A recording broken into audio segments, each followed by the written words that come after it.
Good evening, ladies and gentlemen, and welcome to another edition of the Yankee Cowboy Podcast. I'm your host, Tim Wilkins, and today we're going to review the August 3rd AEW Dynamite episode.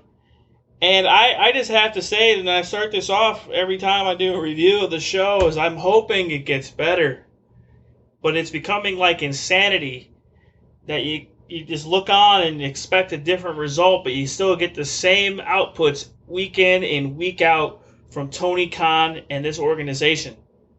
You can give me the excuses that they're injury-ridden or riddled or snake-bit. You can give me all the excuses that you want to, but please, for the love of God, don't play me as a stupid idiot when it comes to your booking and the way you hotshot this book every single time. I'm going to start this show off here with talking about the opening, the hot open, when obviously the pyrotechnics are going off and they're doing the introduction. It's a terrible opening by Excalibur. Really, really bad. Too many words, not enough excitement. And just, I'm not trying to be a hater of AEW. I really am not. But every week this show goes on for, it gives me more and more reason to go watch the other product. And that's where I really, genuinely just have to sit there and say to myself, there's more hope and optimism now with WWE. I'm seeing the same booking style from Tony Khan week in and week out, and it's no excuse anymore, Tony. This is getting ridiculous. It opens up with a show match, which by the way, that any fan would love to see. That, given the TV time that it's given, why is it opening up the show is beyond comprehension here. It's Jay Lethal, who is a huge star in the world of professional wrestling, versus Orange Cassidy. It is a typical, the match start, it's Sanjay Dutt, Big Man Singh with Lethal, and just typical Cassidy match. They can't even take professional wrestling serious. They got to do the whole stupid pockets spots and the kicks and the stupidity factor. And then you got the comedy with the best friends segment with two guys on their shoulders and just a lot of hope and cooperation here, but just went on too long. Why was it the opening contest? Which, by the way, watching the Lethal Injection finish is pretty nice to watch that as a wrestling fan. They finish off that match. They do a little bit of hype for the Battle of the Belts that were taking place on, I believe it would be August 6th. Excuse my language. Yep, August 6th. And that match should hopefully be somewhat decent. I'm not going to review that because it's only like an hour or 2 hours long, and it's only like 5 matches, and it's not even worth it. They show... after that match, which, by the way, I'm going to go talk into this, but the Jay Lethal and the Cassidy match went on for about 10 minutes too long. That's what it was. It was 10 minutes too long.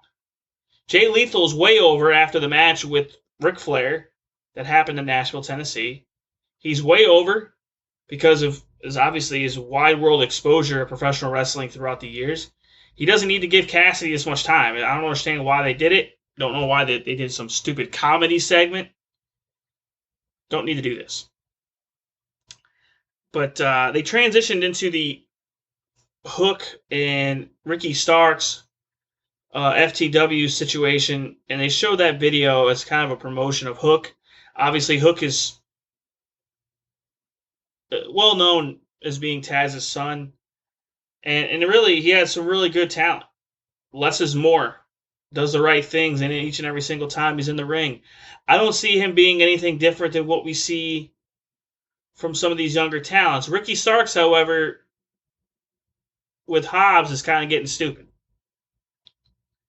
And I hope that they kind of figure out what to do with Ricky, because Ricky's a really good talent. He could very well be the TNT champion or the TBS champion, or the Mid-Atlantic champion. Which, by the way, Pac is defending that on, looks like AEW Dark. It doesn't even show that on television. It's one of their titles. And that's where it's kind of discouraging that you have all this talent on your roster and you still can't book to save your life. So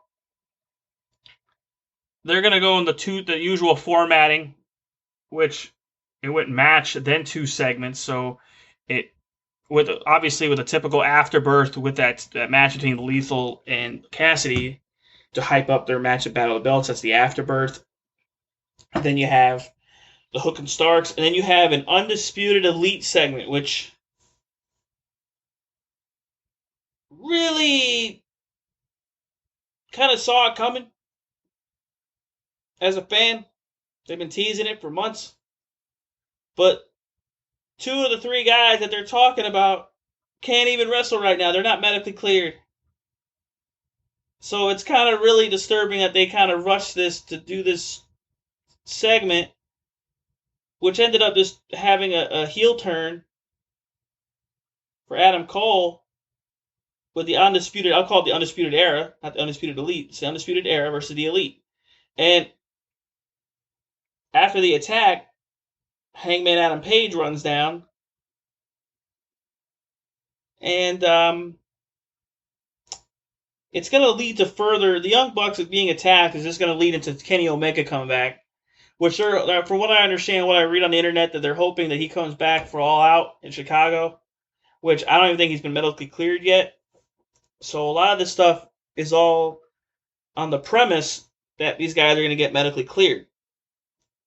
And I don't see that happening. I really don't. And it's really just come down to just, I hope that these guys can put on a solid match, but being as rusty as they are, I don't see that happening. Make that actually 3 segments, because they go into a Jon Moxley promo, and they talk about how Jericho is the sole survivor of the Hart Dungeon, which typical Brian Pillman cosplay Stone Cold Steve Austin promo here. The reality of this situation, the reality of the promo is he's lying. The last survivor of the Hart Dungeon is Teddy Hart. That's still in the Independents. So that's... I'm sorry, but Moxley... I'll discuss this later when I do the Moxley review with Wheeler Yuta. Moxley, they screwed up big time with this booking of an interim champion. They just did. And there's no way around it. There's no way to draw money on this right now until Punk comes back. So it's kind of... They're in a lull point here. They do go into a match, though, finally, after 3 segments later. They go into a Christian Cage... Actually, make that 4 promos. 4 promos. The Christian Cage, Tony Schiavone almost getting run over by a car that was driven by Jungle Boy segment, which was just quick and to the point. But, yeah, just... No need for... Why are these segments... There's 4 segments in a row. 4. A recap video, a heel turn, a promo by Moxley, and Christian Cage almost getting run over by a car. Like, really? Do we really need that much? You know? Do we really need that much? No, we don't. Go to a wrestling match. Seriously. Okay, so... They do finally get to a wrestling match. I have to give them finally credit after about 30 minutes of segment time. It's Jamie Hayter, Britt Baker versus Thunder Rosa and Toni Storm. I will have to say that the team of Jamie Hayter and Britt Baker look phenomenal in their ring attire. I will also say that this match was clunky at times, but it was solid. You know, by clunky, I mean there's no smooth transition from move to move.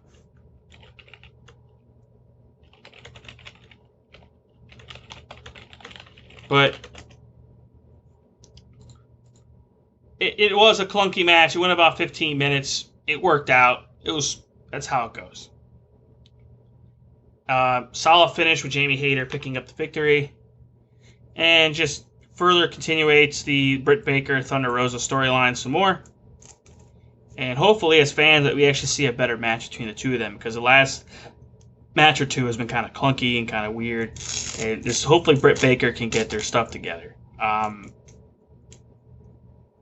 Jamie Hayter looks good in the ring. Tony Storm getting there. Should be a fun time. So the next match, the next three matches really, as a wrestling fan, I'm disgusted by. And I'll give you a reason why. So much talent in these six or actually 8 individuals here, and they're wasting it on this. Okay?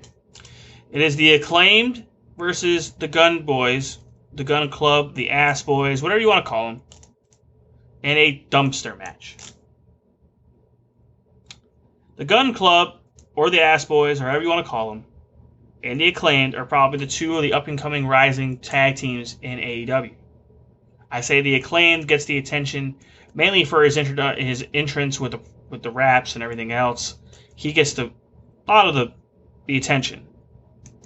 Max Caster is his name. He gets a lot of the promotional work. Gets a lot of the good stuff. Gets a lot of the good heel turn moves in there.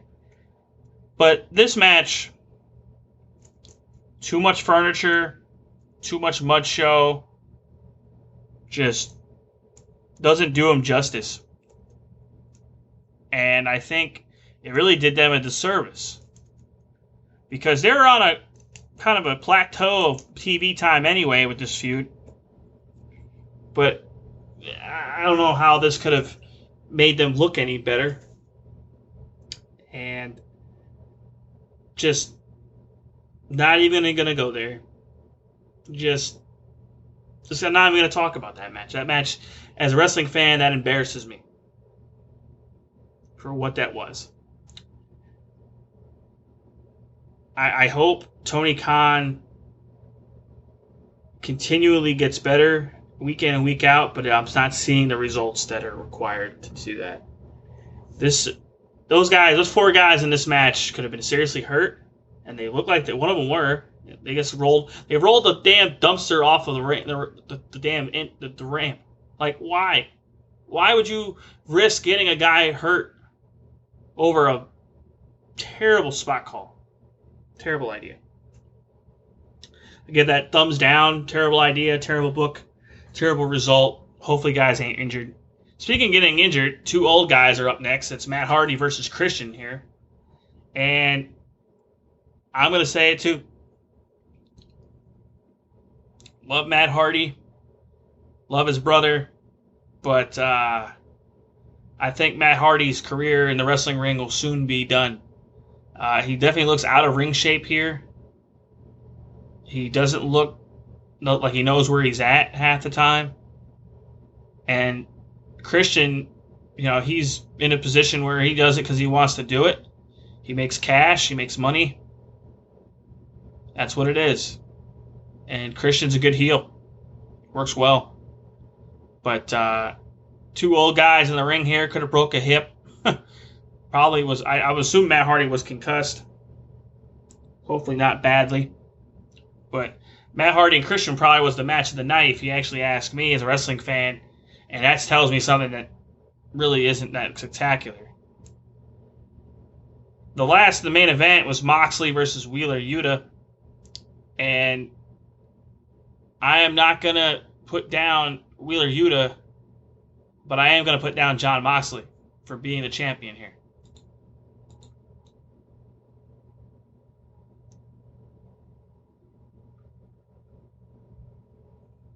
So,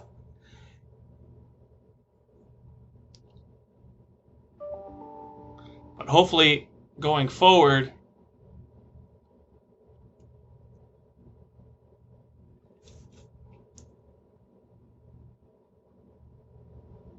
that Moxley can put on a better performance than what's going on here.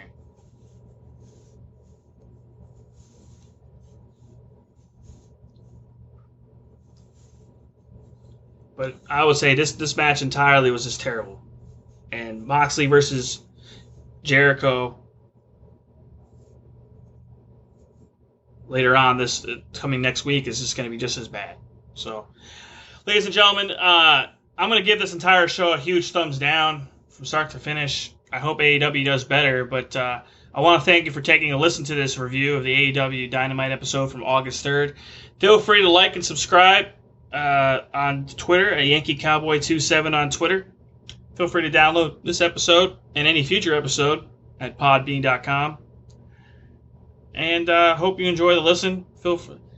This is the Yankee Cowboy signing off. Have a good one.